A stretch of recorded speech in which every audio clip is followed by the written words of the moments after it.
One of Britain's leading girls' schools has decided to stop referring to its pupils as girls now in a controversial move to adopt more gender-neutral language, seems. Altrincham Grammar School for Girls defended the policy, saying it's trying to break ingrained habits here. It's got the best intentions, it says, to help students with gender identity issues, adding that we welcome and celebrate diversity. Although the move's got people wondering, of course, how the girls' school should now be described.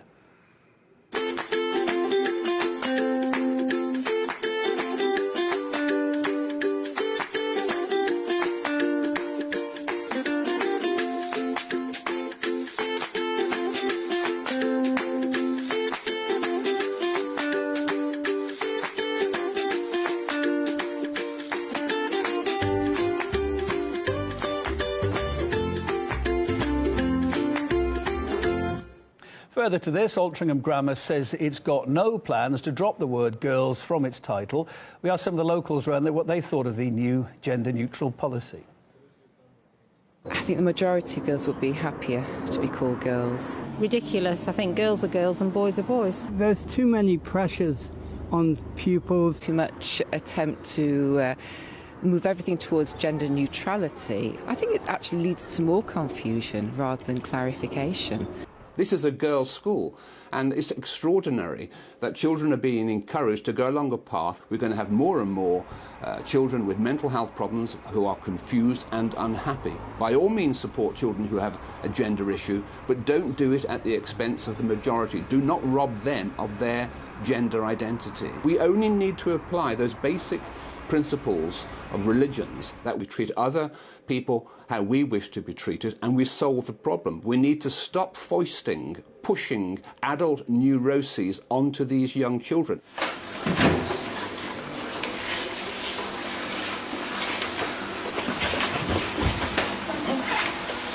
جامعه چطور باید آگاه بشه و خودکار با کار بشه و بیکار نباشه و راهی نداره به جز اینکه شعورش رو بالا ببره و شعارش رو کم کنه.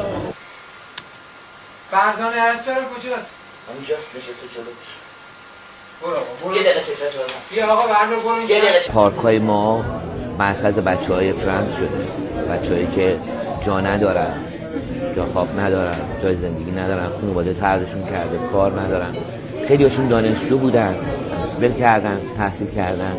ولی اومدن مثل یک کارگر جنسی کار میکنن، کتک میخورن، به شدت کتک میخورن و هر کسی هم میاد میبرتشون به هر کاری دلش میخواد باش انجام میده، فقط به خاطر اینکه بتونه یه جای خوابی داشته باشه یا مبلغ پولی از اون بگیره.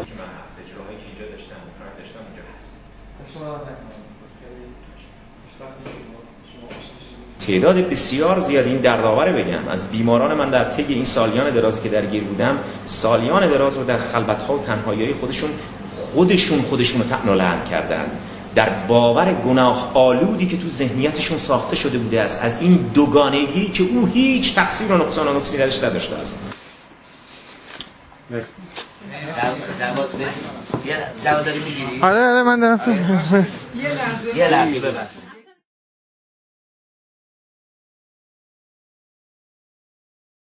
Now, if you're watching us in Korea, you'll want to put a face mask on before heading out today because the air quality is looking really terrible, to be honest. With dirty air blowing in from China, the South Korean government is pushing for an alternate no-driving day restriction here in the capital to cope with the high levels of fine dust. It is the first no-driving day order to be issued by the Environment Ministry, and restrictions would apply to cars based on odd and even last numbers of a vehicle's licence plate. On the local government level, the Seoul City government is looking to give free rides on public transportation during commute hours today.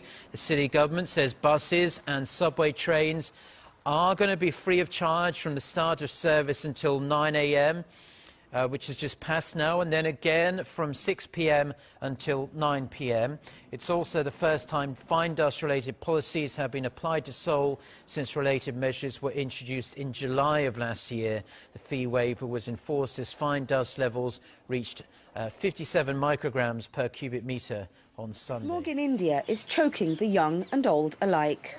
New Delhi has become the world's most polluted major city, often surpassing Beijing.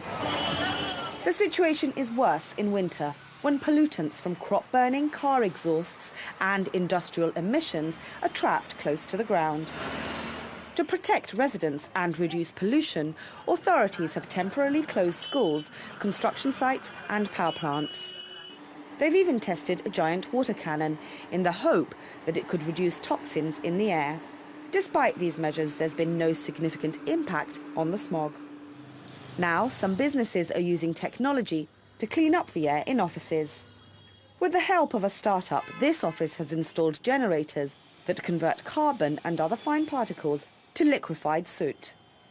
When the particulate is captured, it is not disposed of, the soot is not disposed of, we are able to repurpose it to be used as raw material for inks and paints. The office is lined with more than 7,000 potted plants and creepers. These remove bacteria, fungus, carbon dioxide and other toxins. Its greenhouse terrace moves polluted outside air through a series of cleaning filters before pumping clean air back into the office. And it seems to be showing results. The ambience is it's very, very good. Previously I used to feel very, I used to have headaches and all that. But nowadays, I doesn't feel that. The startup says that in 18 months of use, the machines have collected enough carbon to pollute about 1.5 billion litres of air. Reason enough for clients like Kamal Mittal to install the generators. I've done it for myself because I suffered. And the reason I got into it is because I wanted a solution for myself and I didn't want to leave Delhi. As New Delhi runs out of clean and breathable air, a handful of startups are trying to provide some relief.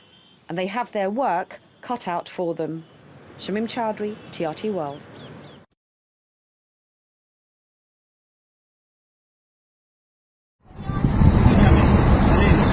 Just days ahead of Pope Francis's visit to Peru, a giant Christ statue in the capital, donated by the Brazilian construction company at the center of Latin America's largest corruption scandal, was damaged in a fire.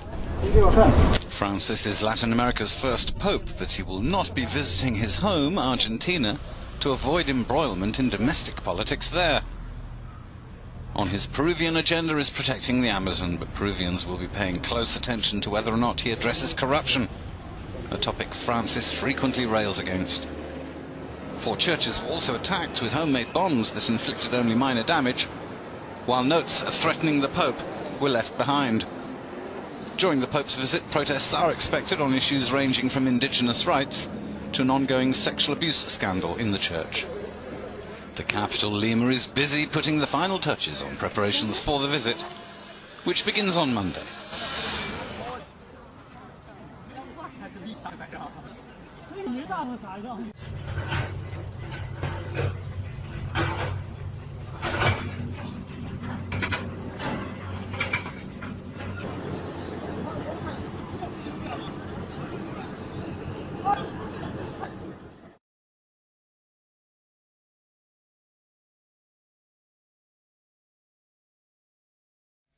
Now for a look at the stories making headlines around the world, and we start with a powerful earthquake that has struck southern Peru.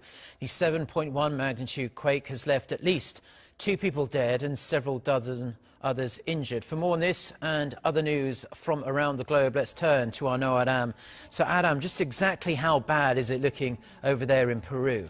Well, Mark, the epicenter of the quake struck offshore in the early hours of Sunday morning at a depth of 36 kilometers just southwest from the town of Acari. It also shook a string of towns in southern Peru, toppling homes and crumbling roads. Officials said a 55-year-old man died in the town of Yauca after being crushed by rock. A second death was reported in the town of Bella Union, but further details are yet to be given. At least 65 people are also said to have been injured. Earlier reports that 17 people were missing at a collapsed mine were later withdrawn, with authorities saying there were no mining disruptions. There was no tsunami threat as well, and though roads were damaged, ports and airports were reported to be operating normally. President Pedro Pablo Kaczynski said he would visit the area later Sunday to view the damage and help provide aid to hundreds left homeless. Earthquakes are common in Peru, but many homes are built with weak materials that cannot withstand them.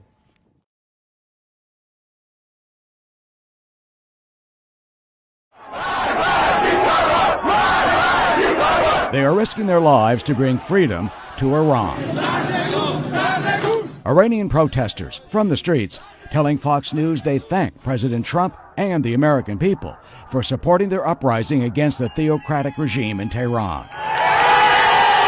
We interviewed the activists in Iran through a social media app, hiding their location. They do not want us to use their voices out of fears of reprisals. One protester told us, quote, "We thank you, President Trump. We call on all of the supporters of the people who oppress this regime from different fronts to put pressure with you and overthrow with us." The protesters we talked to were blunt.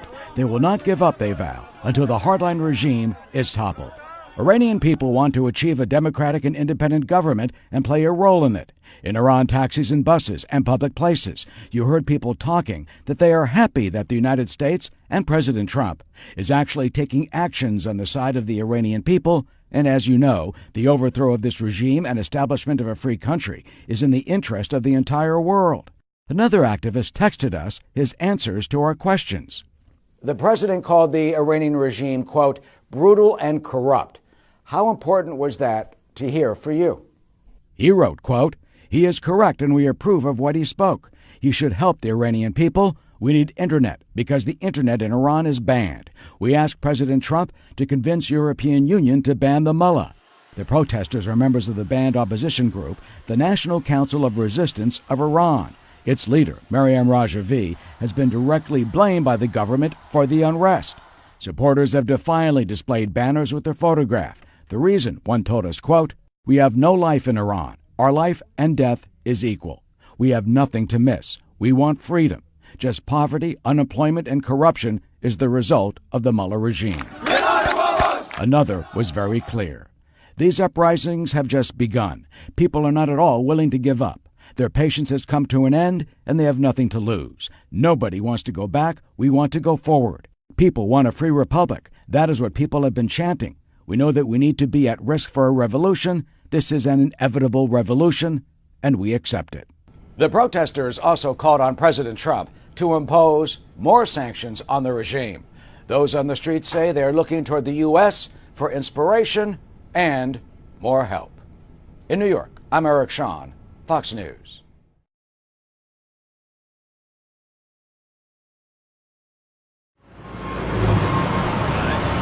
Californian authorities have expressed optimism but warned time is running out as they issued a call for help following deadly mudslides. As many as 7 people are believed to still be missing, while at least 18 have died, including 4 children. Montecito, north of Los Angeles, and the surrounding area were particularly badly impacted by Tuesday's flash flooding and landslides. Residents there were ordered to leave their homes for at least a week. The Santa Barbara County Sheriff's Office made a plea for information on any of the missing residents, but acknowledged that it would be a miracle to find anyone alive.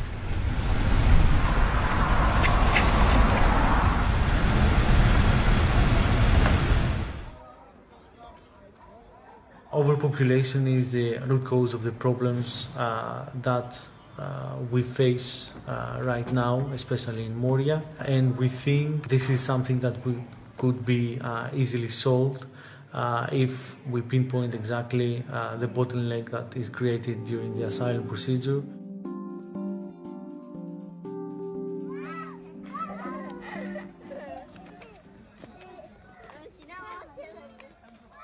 If there was political will to make it better, to improve their conditions, I think we would have seen it by now. People stay in tent. Tent is not good for the children, and no hot water, no water, no clean bathrooms, no shower, good shower for people. Nothing here good for all these people. So it is also part of this overall deterrence strategy that the EU has. They want to send a very strong message to people: do not come, because if you come, this is what you will find. People of the Eurozone, they all the time they talk about the human rights, but if If someone watch from outside the Europe here in Moria, they will see how they're working for human rights. This is the other front line of Syria's war. Far from the bombs and bullets, many Syrians now living as refugees face a daily battle for survival. We are displaced people. Look at our conditions. Countries and aid organisations have scrambled to provide a safety net for Syrian refugees, but many people are still living in camps like this one. Well, the sun might be out now, but it hasn't been enough to dry up the puddles and the wet mud brought on by the recent bad weather. And for the people living here in this camp, this is just another of the many problems that they have to deal with. It's really difficult. For now, our children are without schools. They couldn't resume their education after we left. We witnessed bombardment and houses destroyed, things that drive you mad. My heart is overwhelmed. The UN estimates that more than 5 million Syrians are now refugees. Rafat Shahada was a member of the Free Syrian Army in Aleppo.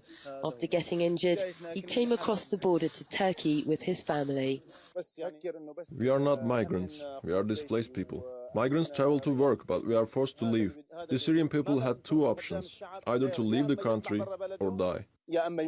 That choice has forced many people here, a refugee camp. It means home is not so far away, but is completely unreachable. It means heartbreak. Sarah Firth, TRT World, on the Turkish-Syrian border. This family is relieved to have made it to Colombia. They're among 30,000 Venezuelans who make the journey every day. Many of them are searching for food, but they also want work so they can support their families. Darwin Guerrero travels to the border town of Cucuta at least twice a month.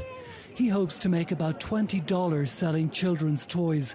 That's almost 3 times the monthly minimum wage of $7 in Venezuela. The country is suffering from hyperinflation and food shortages.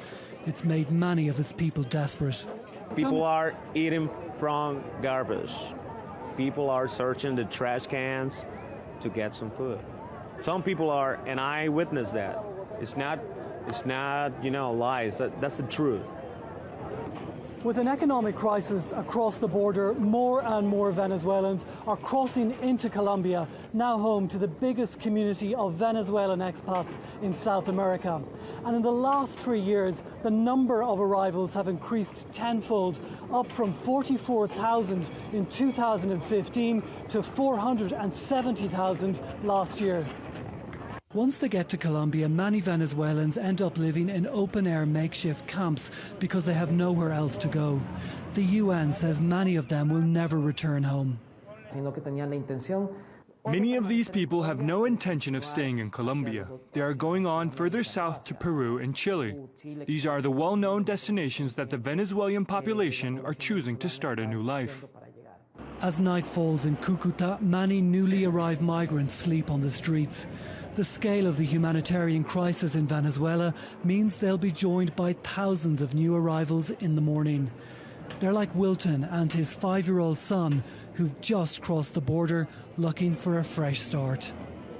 Dimitri O'Donnell, TRT World, Cucuta, Colombia. A simple procedure to guard against a killer disease. Lillian Fiddy is one of a million Zambians being vaccinated in an intensive campaign to contain a cholera outbreak. She's from a township on the outskirts of the capital, Lusaka, where the outbreak began in late September. She says she didn't hesitate to join the queue. When we heard that there was cholera outbreak in Lusaka, we felt so bad. So now I'm happy that there's the vaccine for cholera. My family went here yesterday. Me, I went today, we did the vaccination. Most of those lining up here live in or around Lusaka, where nearly all of the cholera deaths have been concentrated. In about 3.5 months, almost 3,000 people have been infected. Cholera is a bacterial disease usually spread through contaminated food and water. It thrives in unhygienic conditions. The government brought in tough emergency measures earlier this month to try to bring the outbreak under control, and it deployed the army to lead the clean-up of public spaces, like this marketplace in Lusaka. Local people joined in, and in some cases even helped close down some marketplaces completely to stop food and drink being sold in unsanitary conditions. But within days, some were defying a curfew. And on Friday, there was rioting in Kanyama, with street vendors saying the measures were hurting their only source of income. Chongo Chongo runs an electronics store in one Lusaka market. He says his business has been affected, but he has little time for those resisting the government's efforts. Like what happened in our neighborhood just across the town in Kanyama, it was very shocking. We find that the armed forces, they are here to help us make sure that our environments are clean. And then some people come and start rioting, burning trucks, which is really very bad because instead of make sure that that place is clean, they end up picking corpses. Cholera outbreak is a deadly disease. The government says sufficient progress has been made so far for it to reopen a school and shops that have passed sanitation checks, and it's planned a second round of immunisation. But that alone won't likely be enough. The long-term task of educating Zambians on proper sanitation and hygiene will be critical to eradicating cholera. Miriam Nahond, Al Jazeera. It's hard to imagine just a week ago, homes stood here. This is a neighborhood on the outskirts of Kinshasa. When floodwaters came gushing down from a nearby river, many people didn't even have a chance to rescue their loved ones and belongings. Mansala Soleil shows me what remains of the two-bedroom house he shared with his wife and 3 children. He says he knows he should take his family to higher, safer ground, but they're still here, despite the obvious danger. I am afraid because it's still raining, but I don't have any money to move them. We got no help from anyone. Moving from here means renting a house. The rains are expected to continue for the next 3 months, and this means more trouble for a country that is facing a cholera outbreak, the worst in 2 decades. About 1,000 people have died since last year. More than 50,000 from across the country have so far been affected. The government has declared cholera a national emergency and set up treatment centers. The government has set up this facility here in Kaluka, the most affected area in the city. We're not allowed to go to the wards where the patients are because of the nature of the disease. Since November, at least 30 people, mostly children, have died in Kinshasa alone. Cholera is highly infectious, also easy to treat if detected early. But with a poor health system and financial problems, doctors are overwhelmed. A government international appeal for $8 million has not helped. Less than $2 million has been raised. Only few countries in Africa can deal with a situation like this by themselves. This is why the government launched an appeal for help in November and declared cholera a national disaster. So here health workers focus on prevention, talking to anyone they can about the importance of good hygiene and visiting centers like this one early enough. They are preparing themselves for more difficult times ahead in this rainy season.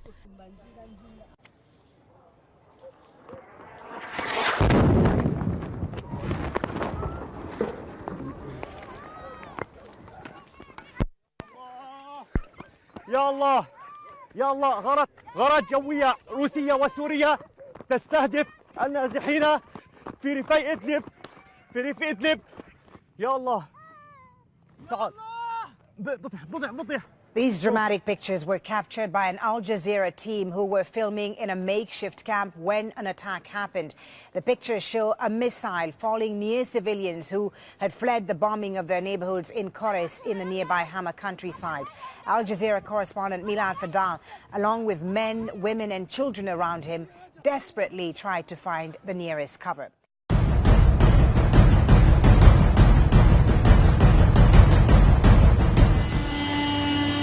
military reinforcements are being ramped up in Crimea, despite last month's extension of economic sanctions on Moscow. Local media report Russia has deployed a new division of S-400 surface-to-air missiles on the peninsula, which it controversially annexed from Ukraine in 2014. This S-400 missile launcher allows us to locate targets in the range of up to 600 kilometers. So even when missiles reach the borders of Crimea, we'll clearly see them. The RIA news agency reports the missiles will control the airspace over the border with Ukraine. Russia claims their aim is to defend and protect the region. We've recently seen more frequent threats to our territory, including an attempted drone attack on our base in Tartus in Syria. So today's deployment of S-400 missile systems covers all the airspace over Crimea, and it makes it impossible for drones, planes or any other flying machines here. Interfax news agency reports the new system, known as Triumph, can be turned into combat mode in less than 5 minutes. The deployment is likely to escalate tensions in the region. In December, the US promised to provide Ukraine with enhanced defensive capabilities, said to include Javelin anti-tank missiles. If there is one thing that Iran's foreign minister has in common with the American president, it's that they both like to use Twitter. Within an hour of the announcement by Donald Trump that the U.S. would stay in the nuclear deal, Foreign Minister Javad Zarif said Trump's policy towards Iran is desperate. He said recent attempts to dismantle the nuclear deal were part of ongoing violations of the agreement. On Saturday, the foreign minister also addressed Trump's alleged racist comments towards developing countries, saying he was not a reliable person with whom to do business. As we know, the United States has been very awkward and very difficult as far as lifting the sanctions has been concerned. But we must not forget many other countries. They have lifted the sanctions, and life has become much easier in Iran than it was before the deal. Tough talk from Tehran, inspired in no small part by support for the nuclear deal from Germany, France, Britain, Russia, and China, all the other countries who helped negotiate it. As we know, United States has been very awkward and very difficult as far as lifting the sanctions have been concerned. But we mustn't forget that many other countries, they have lifted the sanctions. And life has become much easier in Iran than it was before the deal. Iran's government is motivated to keep the deal alive. But with every repeating deadline, the nuclear debate between the United States and Iran becomes more personal, and not just at the level of government. Zain Basravi, Al Jazeera, Tehran. Hello, it's noon on Monday, the 15th of January. You're tuned in to our midday newscast here on Arirang TV. Thank you, as always, for joining us. I'm Mark Broom. Our top story this afternoon, South and North Korea are meeting yet again at the truce village of Panmunjom as we speak. North Korea wants to send musicians and art performers to next month's Pyeongchang Winter Olympic Games in the South. For more details, let's connect on the phone to our Ji Myung-gil at Seoul's Unification Ministry. So Myung-gil, fill us in on the latest. Hello, Mark. As you say, the two sides are currently holding their working-level talks at Tongilgak, located at the northern side of Panmunjom. The delegation is composed of Culture Ministry officials, orchestra conductors, as you mentioned, and band leaders will focus their talks on sending a North Korean art troupe to the Pyeongchang Winter Olympics. The North four-member delegation is composed of a chief delegate who is a director of North Korea's Performing Arts Bureau at their Culture Ministry, including the leader of an all-female band called Morambong. It's likely that North Korea wants to send the Morambong band to perform during the Games. This all-female band was established in 2012 by the North leader Kim Jong-un, featuring Western-style music and outfits. On the sidelines, there could also be talks about doing joint performances during the opening and closing ceremony of the Winter Games. Well, Myung-gil, that would be nice to see if they can organise that. But apart from sending these art performers over from North Korea to South Korea, sending North Korean athletes to Pyeongchang is a really urgent matter now. There's just a few weeks to go before the Olympics. When exactly are those talks going to take place?